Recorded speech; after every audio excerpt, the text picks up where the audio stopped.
Good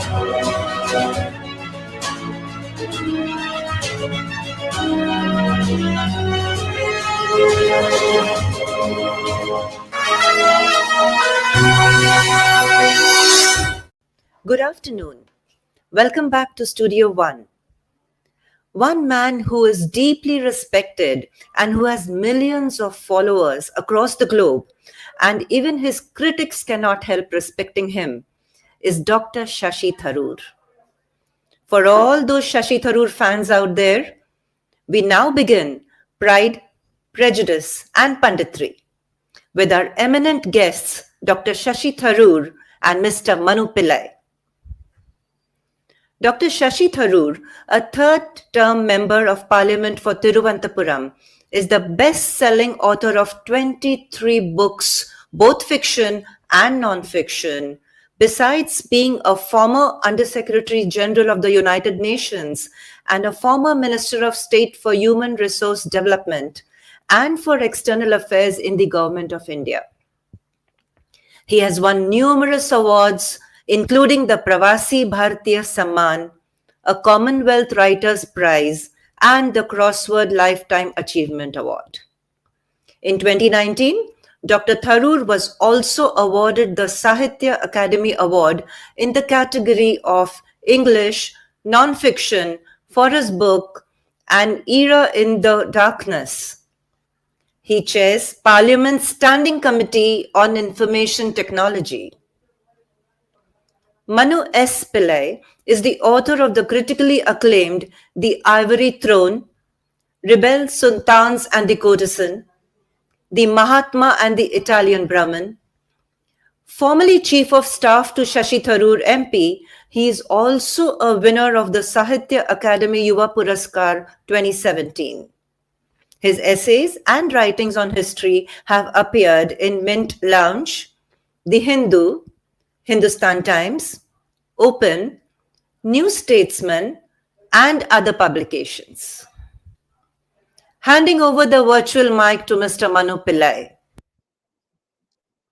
Hello, everybody, and welcome to this live session with Dr. Shashi Tharoor to discuss his new book, Pride, Prejudice, and Punditry.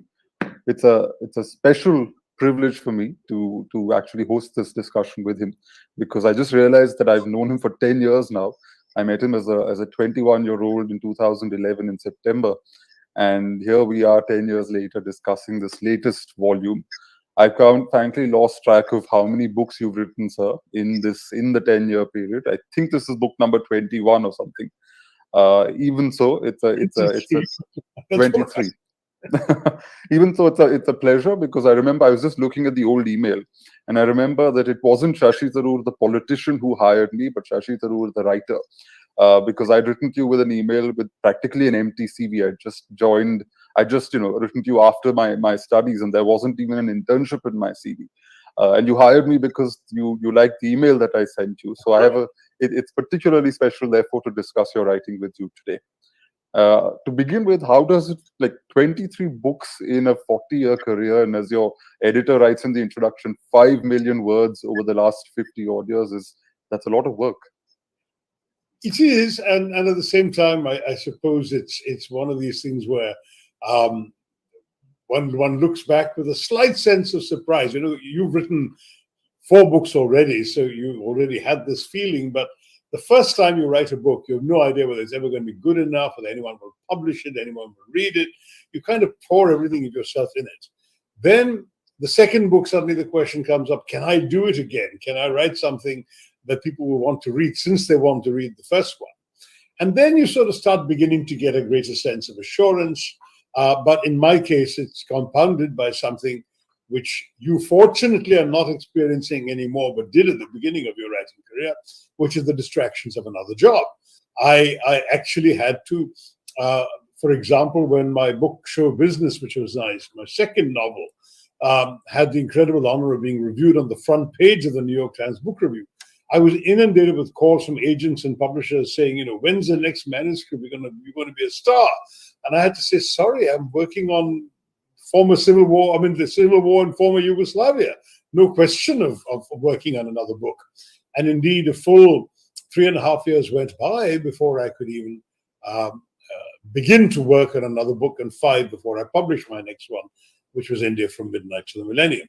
So, in other words, I have spent a lifetime of writing whenever I could, but always juggling it with professional responsibilities that, whether at the UN or in Indian politics, have had to take precedence over the actual writing. In fact, you have a line in the book where you say, having to return to work in the morning meant I wrote at night with a will. And it again spoke to me. It was one of those sections in the book that I read, and it really spoke to me because I've seen this in action. I know it isn't an empty claim. And I'm not saying this to flatter you, but back in the day when I was working on my first book, I would sit in the office, next to your house, and I would see your study light on till 2 in the morning, for example. And at that time, I would think to myself that if he can do it after 15 odd books and a career as a UN Under Secretary General, I have no excuse. So, and that sort of comes across in this book as well, which is that there's a lot of work that you need to obviously juggle, but writing isn't something that just flows in some romanticized sense. It really is a lot of hard work, and you've somehow managed to sort of juggle it.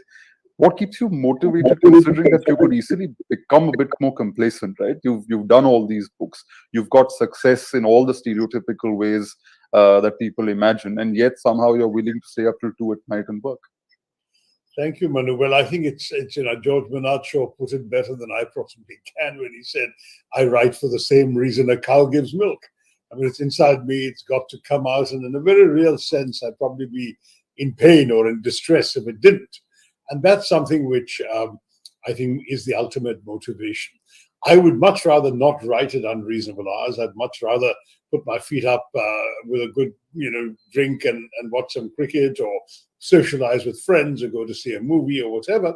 But I deny myself those things, get rid of my day's work responsibilities, return those phone calls that I must, and then very often past 10:30, 11, sit down to write. And that has become now a sort of a routine in some ways. It's never entirely a routine, because a lot depends on what awaits you the next morning, how far you can tax yourself. But it's the only way for someone in my situation, and it has its challenges. It certainly meant that style of working has really made fiction writing next to impossible, and I've had to confine myself to writing interruptible prose, which is nonfiction. And you've done a bunch of columns, and what, again, David, your editor, calls, there's a lot of transitory writing, but there's also writing that will last for very many years. But you're right. The only book I can think of where you did take time off was, of course, An Era of Darkness, where you disappeared for 12 days into the mountains of Bhutan, into a little cottage with bad internet, and we in the office in Delhi had to run around trying to get in touch with you occasionally when there was some kind of emergency or the other. But otherwise, whether it was Pax Indica, which was, I think, the first book you published after I joined your office, and there was, I think, India Shastra, Era of Darkness, of course, you disappeared into the hills, but everything else was juggled with a busy life in Parliament and even elections and all of that. It's really quite. Darkness was a bit of a special case, because there was just so much research to be digested. I don't think I could have done justice to it in a life with too many other intrusions, because I had finally learned the art of piling things onto the laptop, onto the Google Drive and onto the laptop and so on. And I had literally, tens of thousands of pages of material, some of which I had to read, some of which I had to skim. I had entire books from the 19th century on my laptop. And there's no meaningful, efficient way in which I could have broken the back of that vast volume of material to distill some sort of coherent argument out of it, without actually just taking time off and doing nothing else. So during those 12 days in Bhutan, I worked literally 18-hour days. First thing in the morning, I even wrote at the laptop, at the computer. I didn't go to a dining table. It was just one of those things. I had promised myself I would exercise by walking for an hour every day, but unfortunately, I had developed some sort of infection on my leg. And after 1 or 2 days of walking, I went to see a doctor there who said, "Sorry, no more walking," which is a perfect excuse for me. So I could then write 18 hours a day without even getting up from the desk. Wake up, brush your teeth, and then start writing from your morning tea onwards. And But and that basically gave me the I mean, what I wrote in those 12 days in a white heat was only about half the published book. Yeah. But it gave me the structure that I wanted, the flow of the narrative, and the method of using the material that I wanted. And the result of that was that I actually then could come back, resume my normal life as an MP, politician, this and that.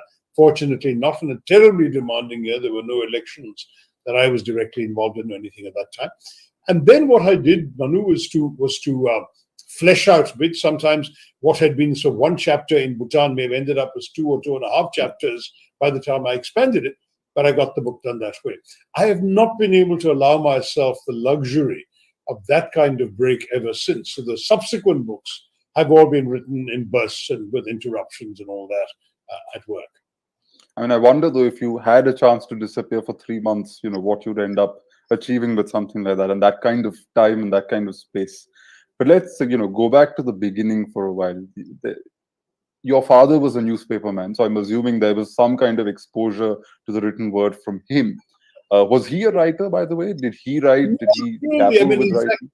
Yeah, he actually was a far more gifted wielder of words than he ever really tried to be, because he was on the managerial side of newspapers. He was the London manager first of the Statesman, then the Bombay manager of the Statesman, and then the advertisement manager of the Statesman Group, headquartered in Calcutta. So at every side he was in management. He wrote the most wonderful letters, though, and when he passed away, we were going through his papers. Some of those letters were so extraordinarily perfectly expressed that I really regret that he never did more justice to his own writing talents. Considering, too, that he was really self-taught. I mean, he went to a village school or a small town school in Kerala, and to a smallish town college thereafter, before going to England. But one knows the quality of English that is taught in village schools even today, and in those days it would have been pretty back. I mean, I found notebooks of his where he'd copied out or recited by mugging up entire passages of Byron and Shakespeare as a kind of way of teaching himself the language. And I must say that his fluency and his ability to find the right word for the right situation, whether it was a letter to a landlady, whether it was a letter to somebody who'd been bereaved, whether it was somebody he was hiring or letting go of a job, whatever, he just knew how to use language perfectly. And he loved words. He was a Scrabble addict. He would play Scrabble all the time. He would make up games for us, the kids, where he would give us a 9 or 10 letter word and then make us make smaller words of 4 letters or more out of those letters. That sort of game. He made up word games to play in cars on journeys, where he would imagine a 5-letter word and we had to guess it. Guess it by coming up with alternative words, and he would tell us how many letters in our word were present in his word, and then logical reasoning you end up with. It's a fabulous sort of thing. So I remember Dad and words all the time, but also the sense that words were not there for their own sake. They mattered, they communicated something of value to other human beings, and that's why they needed to be mastered, loved, and used. And all of that came very much from my father. And the other thing that I had was my childhood asthma. I was a very, very ill child in a time when asthma wasn't quite so pleasantly dealt with. There were no inhalers in those days. I used to be given a rather large tablet, which made my tiny heart thump away like a bass drum. And which also made it impossible to sleep, partially because when you're struggling to breathe, you can't sleep. And then the medicine was making the heart go up and down. It was quite dramatic. So from a very young age, there I was sitting up in bed all day and all night, unable to sleep and unable to breathe. And of course, there was no TV in the India I grew up in. There was no computers or mobile phones or Nintendo or any of the other distractions that today's asthmatic children, God bless them, probably have to choose from. All I had were books, and I was the eldest child in the family. So I didn't really have any elder brothers or sisters' books I could borrow. I rapidly finished. I became a very rapid reader as a young child. So I finished the books available to me, whether my own books I'd borrowed or books I'd gotten from a library, because I would finish the book in the car on the way home from the library very often. And so what did I do? I read my parents' books, whichever I could understand, and even many I couldn't understand. And I played book cricket with the fatter volumes. And when all of those options were exhausted, I did the next best thing, which was to write very derivative, very imitative kinds of writing, like the books that I was reading. So I read Enid Blyton's children's adventure stories, loved them. And so I made up the 6 solvers, like her 5 fine doubters or a famous 5. And my 6 solvers would go off to an Indian village and conduct various adventures and solve mysteries, right down to bumbling policemen, rather like in Enid Blyton stories and all of that. So that's how I began writing from that childhood. And I probably traveled longer than your question intended me to, but that's how I got a start. It's actually a good follow-up, really, because it reminded me that once your staff was looking for something in one of your storerooms, and they dragged out this suitcase, and I happened to be passing by, and I saw that there was a bunch of old newspaper clippings from the 80s of articles that you'd written. I think relatively obscure publications now, called Gentleman's Magazine and things like that, which I don't think they've made it into this collection, because I think that was pre-internet era. And at some point, I have a feeling if your editor, David, finds out that such a collection exists somewhere in your storeroom, he's going to ransack the place and try and see if he can unearth something from there. I feel awful, Manu. Something's happened to it all, because a publisher, not David, a rival publisher, wanted to publish my juvenilia. And I said, look, I just don't have the time. You can send an intern to go through the storeroom and see if you can find anything. And after days prowling through the storeroom, they could find nothing at all. And one of my staff said that apparently at one point we'd had an attack of termites or whatever, and perhaps lost a lot of things. I don't even know what exactly we've lost. So it may be that all my childhood scribbles are gone. I'm really sorry.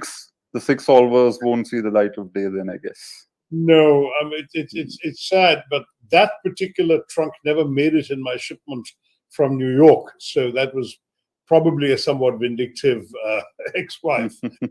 So I've lost all of those early on, and then some of the clippings that survived up to here that you happen to have caught a glimpse of. We should have brought out a mobile phone and photographed them all, because now they're gone. Yeah. And Gentleman Magazine no longer exists. Sad.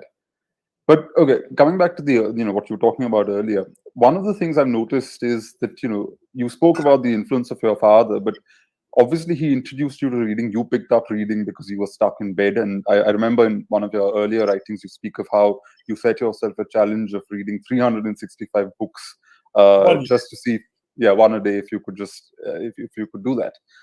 But the thing is, in an essay like Charles and Me, for example, there's also a sense of observation. And I wonder whether this capacity to observe things out of the ordinary comes from the fact that your parents had come from a village.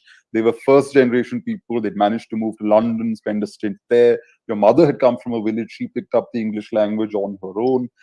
In a sense, they were making their way in the world on their own for the first time, without family support, without any kind of privilege in that conventional sense. I mean, leaving caste privilege aside, for example. And every year you'd have to go back to the village. You'd go back to where they came from. You'd go back to a very different world.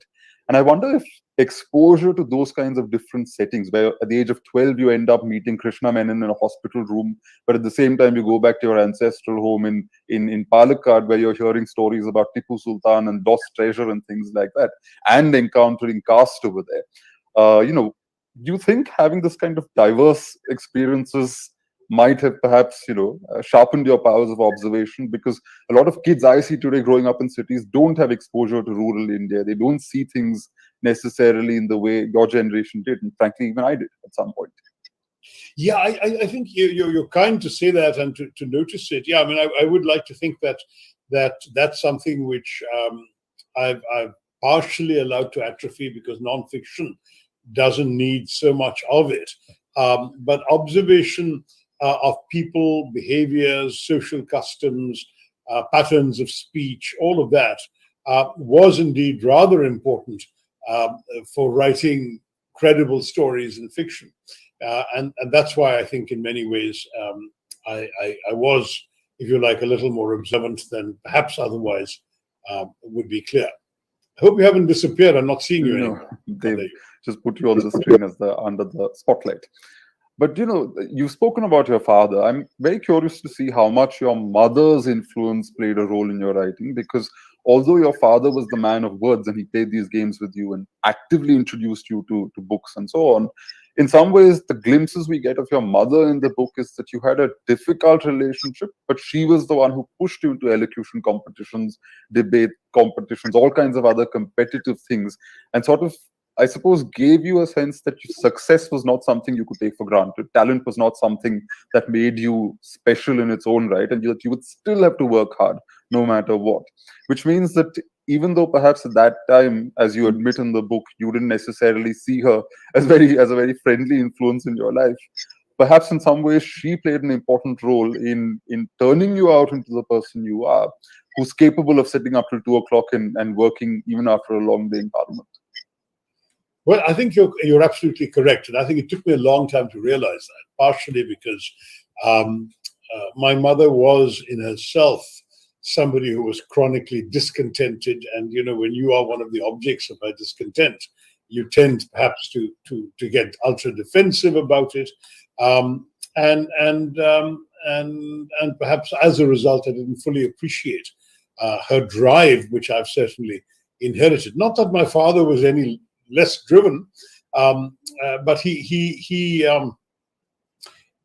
he was, I think, in some ways a little less tough. He had a heart that was very easily melted. He was a compassionate person. I can't imagine that he would have reacted to. I remember once when I think it was the only year in my entire schooling that I didn't come first in class was the 8th standard. I came third, and I came home and my mother reacted as if there'd been a death in the family. And it really, I mean, I was made to feel so lousy that here. And in many ways, when I look back on these things, it sort of makes me think that she obviously, by having high standards and by constantly expecting me to meet them, made me somebody driven to excel. But certainly I must say that today, she's mellowed a lot, and my equation with her is far better than it's ever been, because she's now living with me. Thanks to COVID, we've suddenly had these couple of years together in which, though in the old days, it was always a question of her expectations of me. Now she wants me to relax and just spend more time chatting with her, or playing cards, or playing Scrabble for that matter. She's not particularly obsessed with my political career. She's not anxious that I have to stay and continue the struggle for the next possible position. She feels essentially that I have nothing left to prove. Somehow she's planted in me the seeds that make it difficult for me to come to that same conclusion. But I can certainly no longer accuse her of being a source of pressure. In fact, she disapproved of my entering politics, and she hopes that I will quit and return to what she sees as respectability, but also, I think, to a bit of relaxation, which obviously politics doesn't give me the time to do. But Mum is now someone who's very, very close to me. There's a new kind of emotional codependence between mother and son that had all but lapsed for nearly 5 decades. And I must say that that her strength in coping with her early bereavement — my father died at 63 — her independence of mind and body, her faith in herself, and a determination to face life on her own is an extraordinary lesson. And while she's earned the right finally to relax and to take love and security for granted, including from me, I'm not sure I've earned that yet. So I'm happy to be the provider of all those for her. It's a new and joyous role for me. But equally, I must say now I'm sort of driving myself, as it were. It's not her tongue that's pushing me on. It's funny though that you mentioned some of these things in the book as well, especially her disapproving of your entering politics. And again, I had a little giggle when I read that bit, because I remember the 2014 election campaign, which was a nasty time, in terms of the kinds of things people were saying about you and so on. And I remember we were in Trivandrum and she came into the room raised her hand in one of those namaskaram, postures, and she essentially ended up saying, "I hope he loses this election and goes back to America and to a dignified life again." Because look at the kind of things people are saying. And to me, she's always been this extremely interesting woman. And I suppose this was a time when interesting women often got branded difficult women and so on. But in reality, she seems like a very talented person. And I think when people say there's always a woman behind a man's success, in your case, I think your mother probably played a very important role, even if it wasn't obvious for a very long time. And which I didn't acknowledge for a very long time. I think it's true. I think it's only now that I can see properly the extent of her impact on me, subconsciously as well as in practice. But the thing about my mom is she had tremendous talents, but she didn't have the staying power. So to some degree, what my sticking at the last, as it were, is partially because I saw the opposite of my mom. She was a very talented singer, good enough to get an audition to be a playback singer, but she screwed up. She was a talented painter. You may have seen in my home the Yabur painting she's done. She just stopped painting after 2 or 3 of those. She has all sorts of gifts. She started making ceramics and so on. Gave that up after a few months. She learned Robindra Sangeet when my father was posted in Calcutta. Gave that up. So the thing with my mom is multiple talents, but not the patience or the interest or whatever the word is to stick to them and keep going. Whereas I've tried, in fact, to resist any temptation to give up anything. So whenever I take something on, I doggedly stick to it. And that may be a sort of reaction to my mother as well. So she gets credit for that too.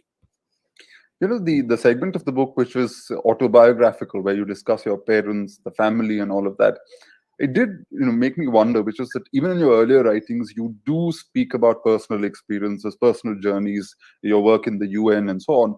But one would imagine that after 7 years in politics, perhaps revealing some of these things might not come to you very easily, which is why this was surprising. I thought, you'd put things in the book that potentially people could use against you. Even what you said just now, somebody wanting to target you can say, Shashi Tharoor, look at how he speaks about his mother, But there is still a willingness to discuss some of those very human feelings that you feel towards family members, towards your own mother, animosity, and then how it changes over time and you become friendly and how eventually you acknowledge her role in your life and so on.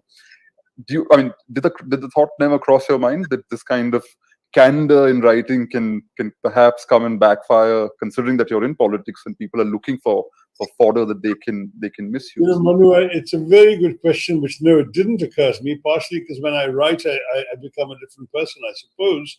I don't know, that's not right. I think as a writer when I write, and I know what a good writer tries to do. Whereas when I'm in politics, it's a different world altogether. And the interesting thing is, of course, that I do straddle the worlds when I write about politics. And there I'm very conscious of the political impact of what I write. But when I write about myself or my family or personal experiences, when I write fiction, I don't think for a minute that it's got to have anything to do with my political life or with my political priorities or even opportunities for my political enemies. In fact, I had a very thoughtful letter, email from an old friend from Geneva days whom I've not seen in a dozen years or more, actually. But anyway, and he was making a very similar observation to you, that he thought that what was striking about this was the fact that that I was behaving as a writer would rather than as a politician would. And I think, thank God for that, because, I do think of politics as a profession, but writing as my life. I don't want to betray one for the other. But do you think in some ways politics has limited certain things that you can potentially write on? Has it somehow brought about a kind of self-censorship? Do you pick themes, or does your mind now work on topics and ideas that are at some level linked to the work you currently do, which is natural because this is the world you occupy now? Even in this book, there are sections on Hinduism, and one can't help but think that it's because of the climate in the country, because in your earlier arguments in Why I'm a Hindu as well, where you said that Hindutva is not Hinduism and so on. Obviously, something that's happening in your political life does make its way into your writing. And I just wonder if that leads to any kind of, I don't know, self-censorship. I mean, for example, things you could have said in the 80s even about the Congress party. Can you say that now in 2021?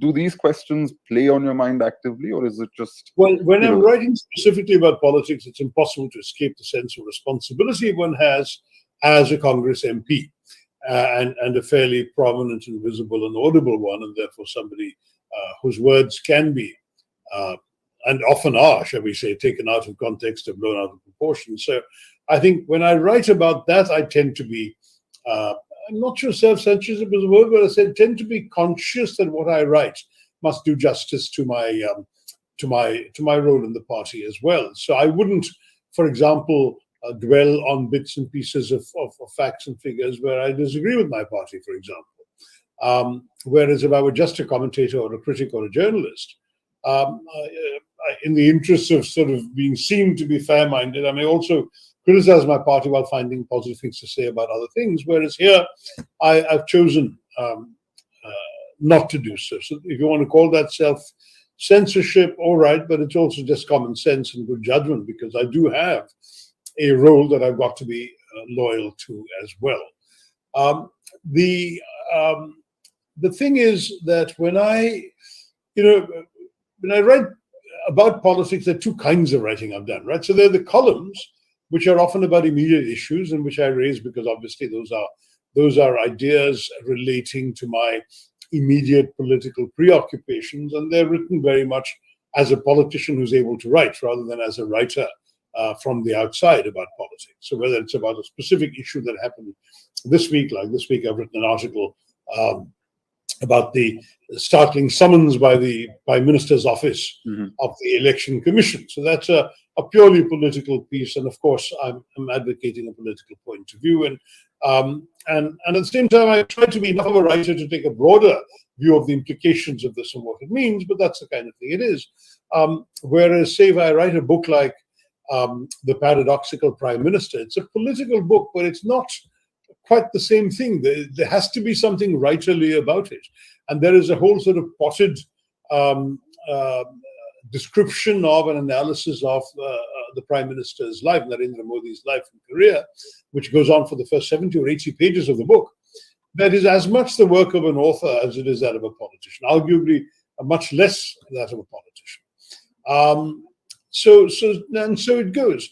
Some of my political writing that I did before I came into politics can, in my view, still stand the test of time. I found, for example, in digging this up, an essay on Mrs. Gandhi and the whole issue of her Indianness, which was actually written in the late 90s from the outside as somebody observing Indian politics from far away, a good decade before I even came into Indian politics. So it's not that I've been fundamentally different when I was quote unquote freer. It's still the same person with the same worldview and the same set of values through which I'm seeing that worldview. But you're right, the obligations of a president of a particular job impose certain restraints, but that's about it. And I also ask because I've seen you operate in your constituency. I've seen you in Delhi. I've seen you in all kinds of settings. And one of the things I've noticed is that you deal with so many people, all kinds of issues. Whether it's a maid from Kerala who's been enslaved in Dubai, and you need to sort of help bring this person back and essentially save them, or it's dealing with some very high profile actor. It could be any kind of situation. And it keeps, while I was reading the book as well, and you have a section on, your ex-boss at the UN, for example, and I kept thinking that, all these people you're observing, all these political experiences you're having in the present, while, you may do a certain kind of writing, you may need to sort of make sure that, you don't cross certain rekhas and so on. At some point in the future, would you ever write some kind of book where you talk about these experiences? I don't mean an autobiography, but biographical account, but really something where just the kinds of people you've met, the comical, the tragic, the all kinds, the whole spectrum really. There's so much there, because you've now in the last decade and more than a decade that you've been in Indian politics, just the range of experiences is so large that at some point I think you'll have material for either fiction because you observe so many people, or really a kind of non-fiction where you reveal your, I don't know, stint in politics, or your long set of years in politics, or something like that. Thanks, Manu. Well, that latter would only be possible, I think, if I quit, because there will be a temptation at one point. In any case, I'm not somebody who wants to see himself struggling past my use-by date or expired shelf life, as it were. So I imagine the time will come when I will do namaskar and pranam to the political world and push off and just write for my declining years. But I'm not there yet, so I couldn't contemplate this yet. One thought definitely is fiction, because then you can at least avoid hurting people who are still alive if you want to portray them in a certain way. And you don't really have to hurt anyone if you merge characteristics that belong to 2 or 3 people and create a fictional character who embodies some of these things. Then it's easier to do. So I think I am tempted. I've been approached by multiple publishers for an autobiography, and I've resolutely said no all along. Partially because, no doubt, my mother's discontent is still there, and I don't feel accomplished enough to make a biography worth writing. Though they stoutly refuse to agree with that, but still, I mean, that remains my position. But a novel with elements of if not biography, but elements of my experiences is not to be ruled out. I have a historic novel bubbling away in my head that I've not written either.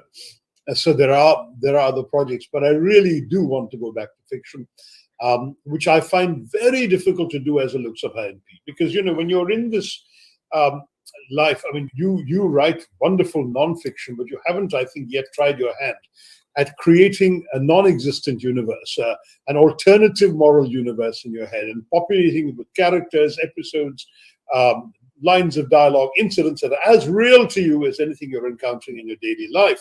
Now, to do that, you're constructing the sort of artificial glass palace of illusion that you can inhabit every day when you're writing the book.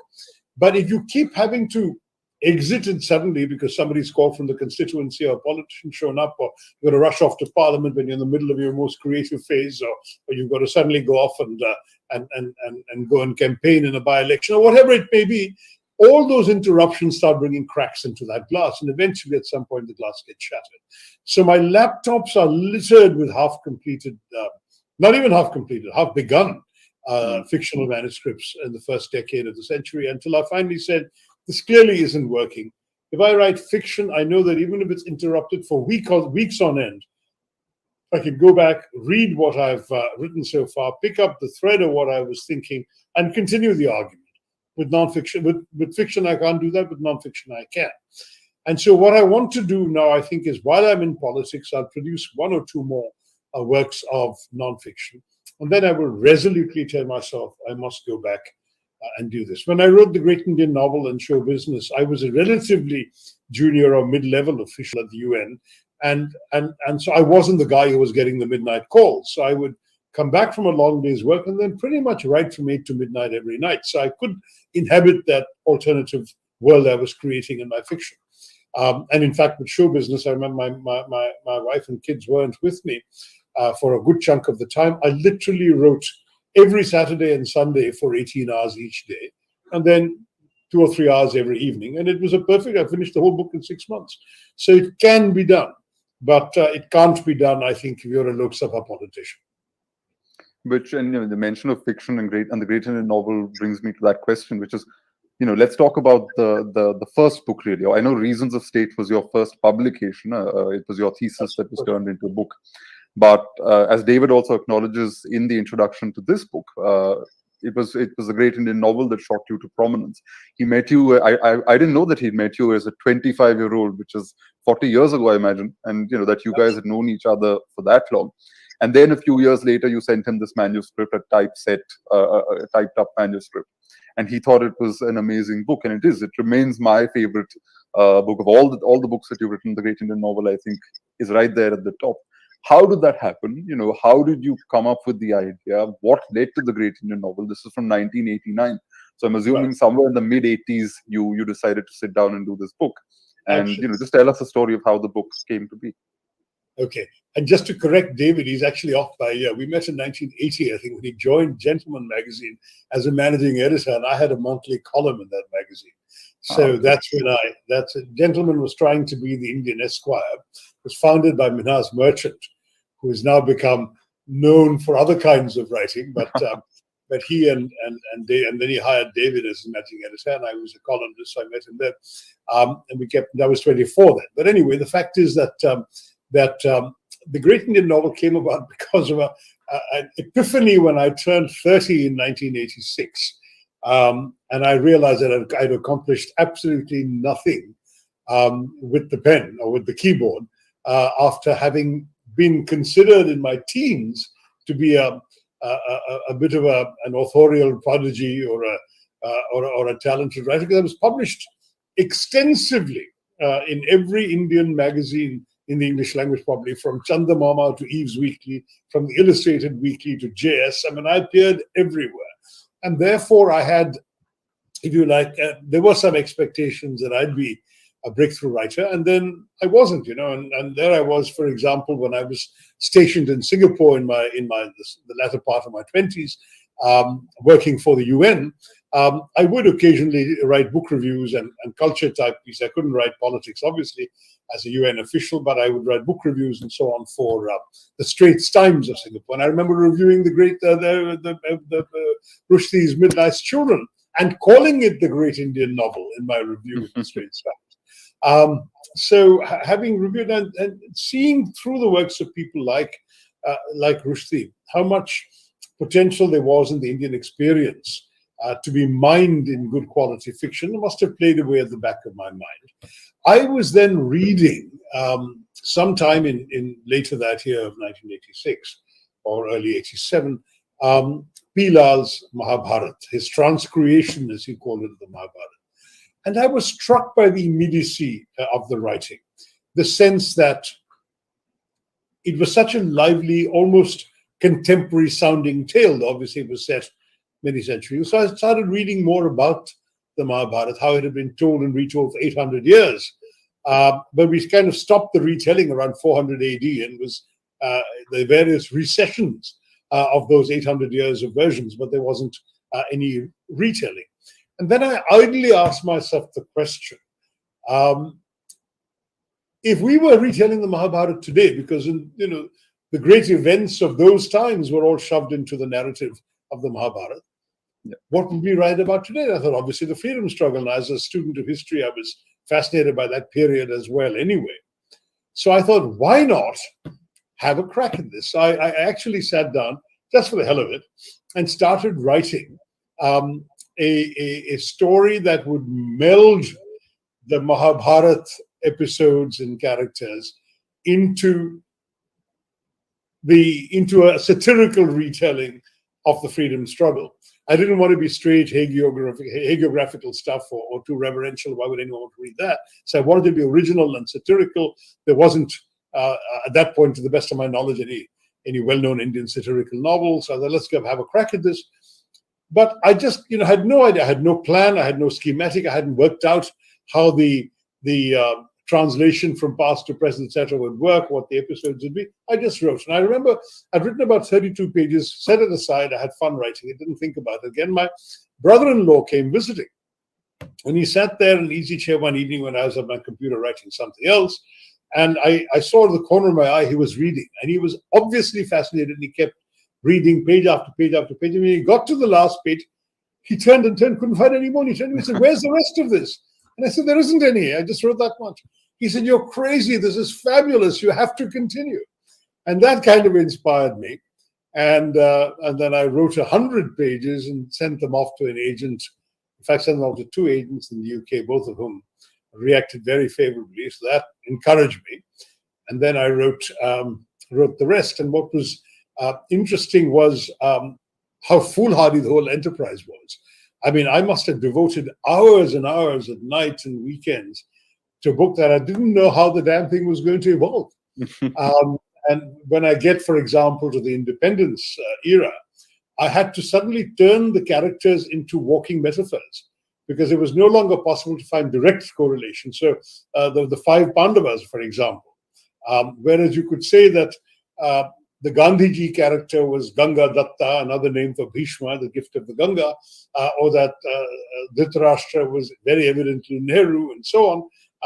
What you do when you come to independence, and you can't have one person from each of the Pandavas corresponding to one character in contemporary Indian politics. So instead, I made them symbols. So Bhim became effectively the army, and Arjun became the free media, and Nakul and Sahadev became the foreign service and the domestic administrative service, and so on.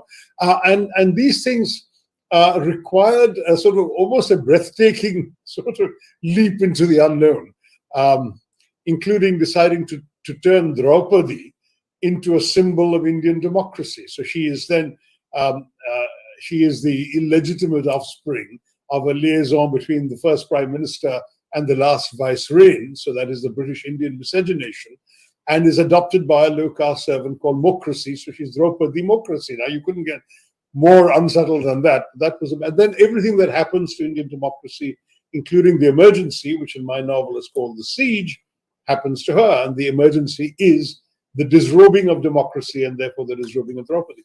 And believe me, Manu, I'd never sat and plotted any of this. It all occurred to me as I was writing, which is why I felt something almost magical about the composition of that book, as if I was dipping into some sort of stream of creativity and consciousness somewhere else. It was just coming to me while I was writing. It was one of the most exhilarating experiences of my life. And when I finished it, and I gave it the shape of the 18 books to make it the 18 parvas and so on, I sent it off to this agent in the UK. Little did I realize that 40 years later, I'd be talking to you about it, and a time when people who weren't born when the book was written, including you, are reading it now. And that's been amazingly satisfying. So I wrote it from, I would say, roughly a year and a half between mid-87 and late 88. It was accepted by Viking Penguin in the UK in late 88, just as the troubles were starting I mean, Salman Rushdie's Satanic Verses came out, I think the week after I had signed my contract with Viking Penguin, and therefore I was gifted one of the first copies off the press. That was the timing that sits in my head. And then, because I was stubborn enough to remember my own student days of not being able to afford foreign editions of books, I said, I would like to give you the world rights except for India, because I want there to be an affordable Indian edition. And they said, fine. So the contract was signed. And then by a miracle, that was the time that Penguin decided to start an Indian press. And David Davida was hired to run it. So I actually, it was quite coincidental that Viking Penguin England and Penguin India both published the book, because I would have sent it to David even if my English publisher had been someone else. But the first publication actually was the first selection of the book for publication was by a British publisher. And I always enjoyed reading a line from the book in which a bumptious colonial character tells his aide, basic truth about the colonies, he's loved. Too many of the wrong sorts of books getting into the hands of the wrong sorts of people. If ever the British Empire comes to ruin, he's like, mark my words, the British publisher will be to blame. So I enjoyed inflicting those lines on the British reading public. It's a delightful book. In fact, practically every page has some gem of the other, which is why I keep wondering if you ever get a chunk of time, say a year, to get away and just write. I really do wonder what you'll be able to produce. But I must ask you, you mentioned to me years and years ago a book called Ramayana Retold by Aubrey Menon, which was my introduction to Aubrey Menon. And had you read this book at that time? Because to me, in some ways, it looks like his is an irreverent take on the Ramayana. Yours is on the Mahabharata, and it's quite interesting that I wonder if there was any kind of inspiration from there. Because the book was banned, Manu. So what happened was that I had read a very short excerpt in an anthology, and that's how I knew about Rama Retold. It was a rationalist retelling of the Agni Pariksha. Yeah. So in Aubrey Menon's retelling, as I remember, and this is now 40 plus years ago, in that anthology, and I've even forgotten whose anthology it was, of writings about India, writings by Indians. It was instead of Sita actually going through an Agni Pariksha, in Aubrey Menon's retelling, Rama and she cook up a deal where he puts some sort of thing that's igniting around so people see the flames, but inside it's not, and she goes through a trap door and escapes, kind of thing, which was very clever, I suppose, but I also thought was a bit irreverent. But when I looked for the book, I was told it's banned in India, and I couldn't find it anywhere. And of course, long since out of print everywhere in the West. Now, much later, when I had the means, I did acquire a copy through a beneficent friend, but I haven't since found the time to read it, and I don't even know where the blessed book is now in my shelves. So anyway, but it was not an influence other than the fact that I knew it existed, and nor was the Jean-Claude Carrière script for Peter Brook's Mahabharata, which also by coincidence had taken the world by storm in the mid-80s. I found that at a used bookshop in Tottenham Court Road or something in England when I was in England for the publication of my book. And I picked it up and read it. And I was secretly very relieved that he had chosen many of the same episodes that I felt were essential to unraveling the story of the Mahabharata. Yeah, I mean, I picked up Aubrey Menon's book in London at the British Library after you told me about it. And, while he's irreverent, and it's an irreverent retelling of the Ramayana, and yours is not a retelling of the Mahabharata. You've taken the Mahabharata template and essentially brought 20th century Indian politics into it. But, the reading of the Mahabharata, you've got, extracts from your fiction as well in this new book.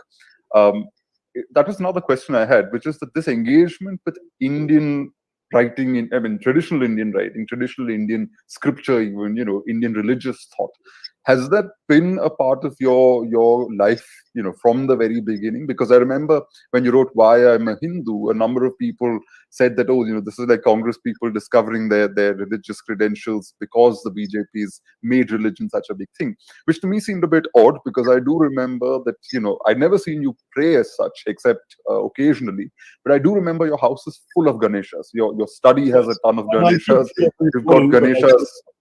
Yeah, you've got a ton of gods all over the place, which to me suggested that no, it wasn't as though the Hinduism was suddenly, it came out of nowhere. It was probably there for a longer time. No, it's there throughout. My parents were quite devout, and I remember childhood pilgrimages to all the temples in the south and things like that, which and also dialogue with Dad about the religion, which I've recounted in part in Why I'm a Hindu. And in fact, I was very influenced by the Hindu philosophy I read in the English language. I'm not pretending to be a Sanskrit scholar of any sort, but I did pray daily, and I did find Hinduism intellectually fascinating. And even in India from midnight to the millennium, which is a dozen years before I entered politics, and 20 years almost before I wrote Why I'm a Hindu, I have a few pages of my personal Hinduism in the context of the larger arguments in those days about Ram Janmabhoomi and so on, which are there in that book, 24 years old. So to suggest that I sort of discovered my Hinduism through reacting to the BJP is silly, because it shows that the long paper trail of evidence to the contrary has not been paid attention to. But I will confess that I was very much part of that school of thought that treated religion as something intensely personal. You wouldn't have seen me praying because I wouldn't have felt it appropriate to pray in front of you. I have a puja room in the house, or a puja alcove, depending. In the house in Delhi, it's a room, and in Trivandrum, it's only one corner of the living room because it's a smaller flat. And I pray, and I pray every day that I'm here, and I'm attached to certain religious symbols, and as you say, we have over 100 Ganesh statues all over the house, and I have no trouble with any of that. I've also read an awful lot of books about Hinduism in order to understand it through the eyes of scholars, observers, and so on. And I felt I've learned a lot, and I know what I personally liked about the faith. So when the BJP started thrusting a very different view of Hinduism down the throats of Indians, I began to think this isn't right. I mean, I, for example, had been a huge Vivekananda devotee from my college days. And in Delhi University, there used to be, I don't know if there still is, but there was an annual Swami Vivekananda Memorial Lecture. And I was the youngest one in my third year in college. I was invited to deliver that lecture, and I did. And so, I had my own views. I've probably read everything Vivekananda ever said because he said it in English, and it was therefore, for me, much more accessible. And my view of Hinduism was very much shaped by his, plus, of course, by subsequent thinkers, Gandhiji and his modern interpretations of the faith have all influenced me. Though I recognize the most explicitly Christian influences on Gandhiji's thinking, but I know where the Hindu philosophy comes from. So because I've thought about all this and read about all this, when the BJP was doing this, yes, the timing of writing Why I'm a Hindu was influenced by the fact that I felt a certain moral urgency to hit back at this distorted view of my faith, which is not my experience of the faith that I had grown up with. And that's why I was able to talk about it the way I did. No, actually, I have seen you pray, which was entirely by accident, because sometimes we'd be running late for meetings, and I'd try to sort of come and sort of urge you to get out of the room or something, and I'd see that I'd interrupted your prayer. We're running out of time, so I'll just ask one more question, which is linked to another section in the book, which was on cricket. I'm not a cricket fan, so I really can't claim I have too many questions.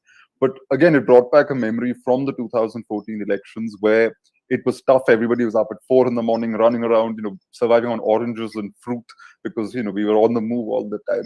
But I do remember every now and then, even if it was in a shop that you entered and the TV screen was on and some match was playing, you would stop for like a 2 whole minute break over there and try and follow what was happening, and had to be pulled away from there to get back onto the campaign trail, which is when I realized that when people say that some people have cricket mania, it isn't an exaggeration in your case.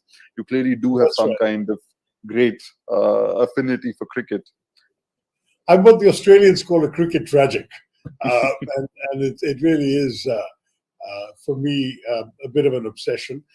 In fact, in my earlier days, even in politics, I would sometimes stop the car in the middle of a busy campaign if I saw a bunch of kids playing cricket somewhere and join them, and at least bowl a ball or whack one for a couple of minutes, just to sort of enjoy that thrill all over again. I think I finally may have outgrown that, but I certainly enjoyed doing that. Manu, is one of these things where I believe that human beings. I'm one of these people for whom the mind matters more than the physical body. I mean, I live by what my mind can process, what my mind can imagine, what my mind can reproduce through words, and so on. But I have weaknesses, and I think one should be allowed to indulge a few of them, whether it's idlis or chocolate or cricket, and I would very happily acknowledge that it is for me a bit of a weakness, in that at a time when I'm really busy and have deadlines to meet, you will find me sneaking a look at the very least at the updated cricket scores on the internet, or if something really exciting is happening according to the internet, might even rush off from my seat to catch a glimpse of it on TV, to come back, and so on. So that's part of who I am. The essays in this book, of course, are there not so much for the cricket fan per se, but they're supposed to be relatively reasonable examples of good writing. I hope that you will agree, despite not being a cricket fan. I do. Yeah. No, I do. And, I again, reminds me that you have your domestic staff record matches that you're missing because, you were in Parliament or you were out somewhere for a meeting or something. And it always, in a sense, was very endearing, because in a sense, you could almost see that this great man who's achieved all these wonderful things in life also has this very human side. So the cricket is, in that sense, though I'm not a cricket fan, it's a very sweet thing to see, even in this book and in general in your life. And since we only have 2 minutes left, or a minute left, I'll just end by asking you a question I suppose one must ask all authors and writers is, what are you reading at the moment? I know you've just put out this book, but what are you reading at the moment? Well, this will undoubtedly amuse you, because I have a certain book called False Allies open right now by Manu S. Pillai. But on my last flight, because it was too heavy to carry, I began a political thriller by Seema Goswami called Racecourse Road. And I must say, I've only read 85 pages, but I was totally caught up in it. And she's already published a sequel. This one was, I think, published 2 years ago, and I had a copy then, but I had a tragedy last year when termites ate up about 800 of my books, or not quite as many as that, but about 200 of my books, or 250, including all my Nehrus and so on, all consumed by termites. And one of the victims of the termite assault it was clearly parked in the wrong place, was Seema's Racecourse Road. So she very graciously sent me a new copy, and I took it with me on the flight. And it's really amusing because in some way she's writing about a world I know from the inside, and she does so from the outside with a compelling level of research and detail. So I'm looking forward to the rest of it on my next long flight. I only ever read on flights these days. I think that the sequel is called Madam Prime Minister. Anyway, thank you, sir. This was a pleasure to really catch up in some sense and also discuss your work. To the viewers, this is the book, Pride, Prejudice and Punditry. Do pick up a copy. And it's a keeper. You can read it. You can dip into it whenever you like. There are short essays. And how many in total? I don't know. I didn't count the total. There you go. 75 excerpts and essays. Yeah. There you go. Thank you, sir. And thank you to the viewers. Thank you so much. What are you working on next? Nothing. I just have to finish my PhD thesis now. You have finished or you're about to? No, I've got 6-7 more months to do that. Good luck. Thank you. Looking forward to calling you Dr. Pillai before too long. Thanks. All the very best. Thank you. It was such an interesting conversation. We were all delighted to listen to Dr. Tharoor as usual. Thank you, Dr. Shashi Tharoor and Mr. Manu Pillai for being our PILF guests. After a 15-minute break at 1:45 p.m., we will begin our next interesting discussion, slipping between the crevices of words, drawing the fine line, a discussion on translation.